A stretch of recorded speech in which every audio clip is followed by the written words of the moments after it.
Welcome back. Fed meetings getting underway today, and some growing optimism, perhaps, among CNBC's Fed Survey participants about the outlook for markets. Steve Liesman has the details for us. Steve?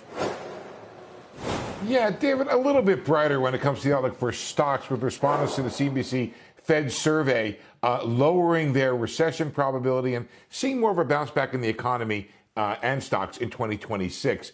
Year end, we're looking at 61.33. That's just up 1.5. But things look better for 2026. 66.25 on the S&P. That's up nearly 10% from yesterday's close. Hank Smith at Haverford Trust writes in with the survey. Equity markets are near all-time highs in anticipation of certainty replacing uncertainty on tariffs, the 2017 tax cuts getting extended, deregulation, AI productivity, and Fed easing. If all this occurs, the economy should reaccelerate in the second half into 26.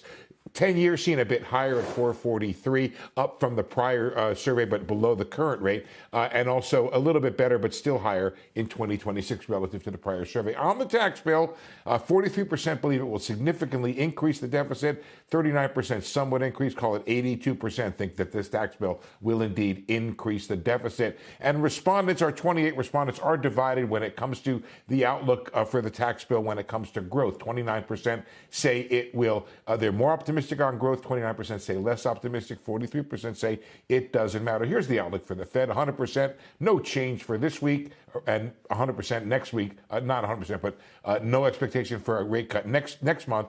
But 38% is the recession probability. That's down a bit. And you can see there are 2 cuts built in for this year, just 1 for next year, with the funds rate remaining above the long-run neutral rate into 2026. Bottom line, outlook is a bit brighter than it was in May, but still depressed from January. There's a growing sense the economy absorbs all these changes and finds its footing in 2026. Guys? So is the view that the Fed should look through the tariff inflation or not? So, yes, if the tariff inflation can be looked through. Sarah, I'm sorry to throw it back at you.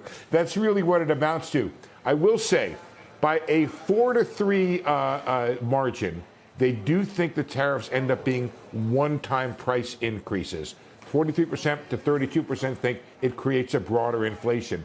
If the 43% are right, then the Fed can and will look through it. It ends up creating a broader inflation problem. I will say this, Sarah, 61% do say that tariff inflation is yet to come in the months ahead. They don't think that what we've seen the last month or so is indicative of what's going to happen from price increases from tariffs.